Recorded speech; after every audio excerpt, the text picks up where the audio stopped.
ನಮಸ್ತೆ. ಪ್ರೀತಿಗಾಗಿ ಕಟ್ಟಿದ ಸ್ಮಾರಕ ಎಂದಾಕ್ಷಣ ನಮಗೆಲ್ಲರಿಗೂ ಮೊದಲು ನೆನಪಾಗುವುದು ತಾಜ್ ಮಹಲ್. ಆದರೆ ನಿಮ್ಗೆ ಗೊತ್ತಾ, ತಾಜ್ ಮಹಲ್ಗಿಂತಲೂ ಹಲವು ವರ್ಷಗಳ ಹಿಂದೆ ನಮ್ಮ ಕರ್ನಾಟಕದಲ್ಲಿ ಒಬ್ಬ ರಾಜ ತನ್ನ ಪ್ರೀತಿಯ ನೆನಪಿಗಾಗಿ ಒಂದು ಅದ್ಭುತ ಸ್ಮಾರಕವನ್ನು ನಿರ್ಮಿಸಿದ್ದಾರೆ. ಹೌದು, ಅದು ಅರಮನೆಯೂ ಅಲ್ಲ, ದೊಡ್ಡ ಕೋಟೆಯೂ ಅಲ್ಲ, ನೀರಿನ ಮಧ್ಯದಲ್ಲಿ ನಿರ್ಮಿಸಲಾದ ಒಂದು ಸುಂದರ ಸರೋವರ. ಆ ಸರೋವರದ ಹೆಸರೇನು ಗೊತ್ತಾ ನಿಮಗೆ? ಆ ಸರೋವರದ ಹೆಸರು ಚಂಪಕ ಸರಸಿ. ಈ ಸರೋವರದ ಹಿಂದೆ ಒಂದು ಪ್ರೀತಿ, ನೋವು, ತ್ಯಾಗ ಮತ್ತು ಇತಿಹಾಸದ ಕತೆ ಅಡಗಿದೆ. ಈ ಕತೆ ಎಷ್ಟರ ಮಟ್ಟಿಗೆ ಸತ್ಯ? ಜನರು ಇಂದಿಗೂ ಯಾಕೆ ಪ್ರೀತಿಯ ಸಂಕೇತ ಅಂತ ಇದನ್ನು ನೋಡ್ತಾರೆ? ಚಂಪಕ ಅಂದರೆ ಯಾರು? ರಾಜ ಯಾರು? ನೀರಿನ ಮಧ್ಯದಲ್ಲಿ ಶಿವಲಿಂಗವನ್ನು ಯಾಕೆ ಪ್ರತಿಷ್ಠಾಪಿಸಿದ್ದಾರೆ? ಈ ಎಲ್ಲ ಕುತೂಹಲಕಾರಿ ವಿಷಯವನ್ನು ನಾವು ಈ ವಿಡಿಯೋದಲ್ಲಿ ತಿಳಿದುಕೊಳ್ಳೋಣ. ಹಾಗಾಗಿ ವಿಡಿಯೋವನ್ನು ಕೊನೆಯವರೆಗೆ ತಪ್ಪದೆ ನೋಡಿ. ನಮಸ್ತೆ, welcome back to Pooja Gubbi YouTube channel. ಯಾರೆಲ್ಲೋ ನನ್ನ ಚಾನಲ್ನ ಮೊದಲಿಗೆ ನೋಡ್ತಾ ಇದ್ದೀರಾ, ದಯವಿಟ್ಟು ಸಬ್ಸ್ಕ್ರೈಬ್ ಮಾಡ್ಕೊಳ್ಳಿ. ನಾವಿವತ್ತು ಶಿವಮೊಗ್ಗ ಜಿಲ್ಲೆಯ ಸಾಗರ ತಾಲೂಕಿನ ಆನಂದಪುರ ಸಮೀಪದಲ್ಲಿರುವ ಒಂದು ಸುಂದರವಾದ ಚಂಪಕ ಸರಸಿಗೆ ಬಂದಿದ್ದೀವಿ. ಈ ಸ್ಥಳವು ಪ್ರಕೃತಿ ಸೌಂದರ್ಯ ಮತ್ತು ಇತಿಹಾಸ ಎರಡನ್ನೂ ಹೊತ್ತು ನಿಂತಿರುವ ಅಪರೂಪ ತಾಣ. ಈ ಸರೋವರವನ್ನು ಕೆಳದಿ ಅರಸರಾದ ವೆಂಕಟಪ್ಪ ನಾಯಕರು ನಿರ್ಮಿಸಿದರಂತೆ. ಹೌದು, ಕೆಳದಿಯ ರಾಜ ವೆಂಕಟಪ್ಪ ನಾಯಕರು ಇದನ್ನ ಕಟ್ಟಿದ್ರು. ಸ್ಥಳೀಯ ಜನರ ಪ್ರಕಾರ ಒಂದು ರೋಚಕ ಕಥೆನೂ ಇದೆ. ಈ ಚಂಪಕ ಅಂದರೆ ಯಾರು ಗೊತ್ತಾ? ಚಂಪಕ ಅಂದರೆ ಒಂದು ಬೆಸ್ತ ಸಮುದಾಯದ ಮಹಿಳೆ. ಅವರು ಅದ್ಭುತವಾಗಿ ರಂಗೋಲಿಯನ್ನು ಬಿಡಿಸ್ತಿದ್ರಂತೆ. ಅವರ ರಂಗೋಲಿ ಕಲೆ ಮತ್ತು ಅವರ ಸೌಂದರ್ಯಕ್ಕೆ ವೆಂಕಟಪ್ಪ ರಾಜರು ಮನಸೋತರು. ಆನಂತರ ಇವರಿಬ್ಬರು ಮದುವೆಯೂ ಆದರು. ಆದರೆ ಈ ಮದುವೆ ಆದ ನಂತರ ಕೆಲವು ಸಮಾಜದವರು ಮತ್ತು ರಾಜಮನೆತನದವರು ಈ ಮದುವೆಯನ್ನು ಕೆಲವರು ವಿರೋಧಿಸಿದರು. ಆ ವಿರೋಧದ ನಡುವೆ ಕೆಲವೊಂದು ಸುಳ್ಳು ಸುದ್ದಿಗಳು ಹರಡಿದವು. ಆ ಸುಳ್ಳು ಸುದ್ದಿಯನ್ನು ಕೇಳಿ ಚಂಪಕ ಅವರಿಗೆ ತುಂಬ ನೋವಾಯಿತು. ಆ ನೋವಿನಿಂದ ಅವರು ತಮ್ಮ ಪ್ರಾಣವನ್ನೇ ತ್ಯಾಗ ಮಾಡಿದರು. ತನ್ನ ಪ್ರೀತಿಯ ಹೆಂಡತಿಯನ್ನು ಕಳೆದುಕೊಂಡ ದುಃಖದಿಂದ ರಾಜ ತುಂಬ ಕಂಗಾಲಾದ್ರಂತೆ.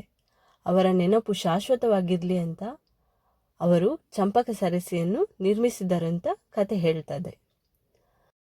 ನಾವೀಗ ನೋಡ್ತಿರುವ ಚಂಪಕ ಸರಸಿ ಚೌಕಾಕಾರವಾಗಿದೆ ನೋಡಿ. ಅದರ ಮಧ್ಯೆ ಒಂದು ಕಲ್ಲಿನ ದೇವಾಲಯವೂ ಇದೆ. ಈ ಕಲ್ಲಿನ ದೇವಾಲಯಕ್ಕೆ ನಾವು ಆ ಕಲ್ಲಿನ ಹಾದಿ ಮೂಲಕ ಹೋಗ್ಬೋದು.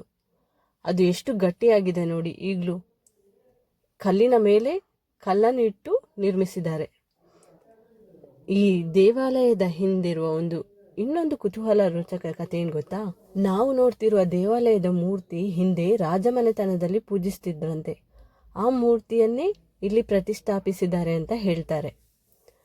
ನಾವಂತೂ ಬೆಳಗಿನ ಸಮಯದಲ್ಲಿ ಬಂದರೆ ನೀರಿನಲ್ಲಿ ದೇವಾಲಯದ ಪ್ರತಿಬಿಂಬ ಕಾಣುವ ದೃಶ್ಯ ಅಂತೂ ತುಂಬ ಸೂಪರ್ ಆಗಿರುತ್ತೆ. ಮಳೆಗಾಲ ಮತ್ತು ಚಳಿಗಾಲದ ನಂತರ ಈ ಸ್ಥಳಕ್ಕೆ ಭೇಟಿ ನೀಡಿದರೆ ಇದರ ಸೌಂದರ್ಯ ಇನ್ನೂ ಹೆಚ್ಚಾಗಿರುತ್ತೆ. ಯಾರೆಲ್ಲ ಫೋಟೋಗ್ರಾಫಿ ಇಷ್ಟಪಡ್ತೀರಾ ಅವರಿಗಂತೂ ಈ ಪ್ಲೇಸ್ ತುಂಬ ಇಷ್ಟ ಆಗುತ್ತೆ. ನಾವು ಬೆಳಿಗ್ಗೆ ಮತ್ತು ಸಂಜೆ ಸಮಯದಲ್ಲಿ ಇಲ್ಲಿ ಸೂರ್ಯನ ಕಿರಣಗಳು ನೀರಿನ ಮೇಲೆ ಬೀಳುವ ದೃಶ್ಯವನ್ನು ನೋಡ್ಬೋದಂತೆ. ಆದರೆ ನಾವು ಹೋಗಿದ್ದು ಸ್ವಲ್ಪ ಲೇಟ್ ಆಯಿತು, ಹಾಗಾಗಿ ನಮಗೇನು ಕಾಣಲಿಲ್ಲ. ಆದರೆ ಯಾರ್ಯಾದರೂ ಹೋಗೋರಿದ್ರೆ ದಯವಿಟ್ಟು ಬೆಳಿಗ್ಗೆ ಹೋಗಿ, ಇಲ್ಲಾಂದರೆ ಸಂಜೆ ಹೋಗಿ. ಅವಾಗ ನಿಮಗೆ ಸೂರ್ಯನ ಕಿರಣಗಳು ನೀರಿನ ಮೇಲೆ ಬೀಳುವ ದೃಶ್ಯವನ್ನು ನೋಡುವ ಅವಕಾಶನೂ ಸಿಗ್ಬೋದು. ನಾವು ದೇವಾಲಯದ ಸುತ್ತ ಒಂದು ಸುತ್ತು ಸಹ ಹಾಕ್ಬೋದು. ಆ ನೀರಿನ ಮಧ್ಯೆ ಒಂದು ಸುತ್ತು ಬರುವುದಂತೂ ತುಂಬ ಖುಷಿಯಾಗುತ್ತೆ. ನೀರಿನ ಮೇಲೆ ನಾವು ನಿಂತಿರೋದಂತೂ ನೋಡಿ ನಮಗೆ ಒಂಥರ ಖುಷಿ ಫೀಲಿಂಗ್ ಬರುತ್ತೆ. ಪ್ಲೇಸಲ್ಲಿ ಇರೋದರಿಂದ ನಮಗೆ ಸಮಯ ಹೋಗಿದ್ದೇ ಗೊತ್ತಾಗಲ್ಲ.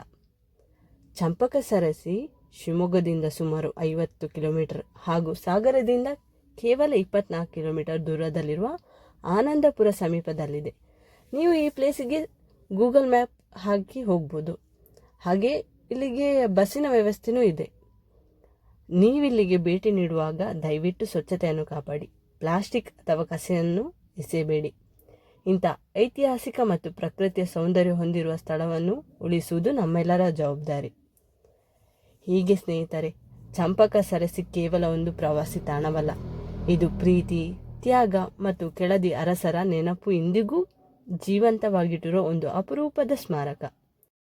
ಸಮಯ ಕಳೆದಂತೆ ಈ ಚಂಪಕ ಸರಸಿ ತನ್ನ ಹಿಂದಿನ ಸೌಂದರ್ಯವನ್ನು ಕಳೆದುಕೊಳ್ಳತೊಡಗಿತು. ಆಗ ರಾಕಿಂಗ್ ಸ್ಟಾರ್ ಯಶ್ ಅವರು ಒಂದು ಫೌಂಡೇಶನ್ ಅನ್ನು ರಚಿಸಿ, ಯಶೋ ಮಾರ್ಗ ಫೌಂಡೇಶನ್ ಅನ್ನು ರಚಿಸಿ ಇದನ್ನು ಮತ್ತೆ ಪುನರ್ಜೀವನಗೊಳಿಸಿದ್ರು ಅಂತ ಸ್ಥಳೀಯರು ಹೇಳ್ತಾರೆ. ಈಗ ಚಂಪಕ ಸರಸಿ ತನ್ನ ಹಿಂದಿನ ವೈಭವವನ್ನು ಮರಳಿ ಪಡೆದು ಸಾವಿರಾರು ಪ್ರವಾಸಿಗರನ್ನು ತನ್ನತ್ತ ಸೆಳೆಯುತ್ತಿದೆ. ಇತಿಹಾಸ, ಪ್ರಕೃತಿ ಮತ್ತು ಪ್ರೀತಿಯ ನೆನಪುಗಳನ್ನು ಒಂದೇ ಸ್ಥಳದಲ್ಲಿ ಅನುಭವಿಸಬೇಕಾದರೆ ಚಂಪಕ ಸರಸಿಗೆ ಖಂಡಿತವಾಗಿಯೂ ಒಮ್ಮೆ ಭೇಟಿ ನೀಡಿ.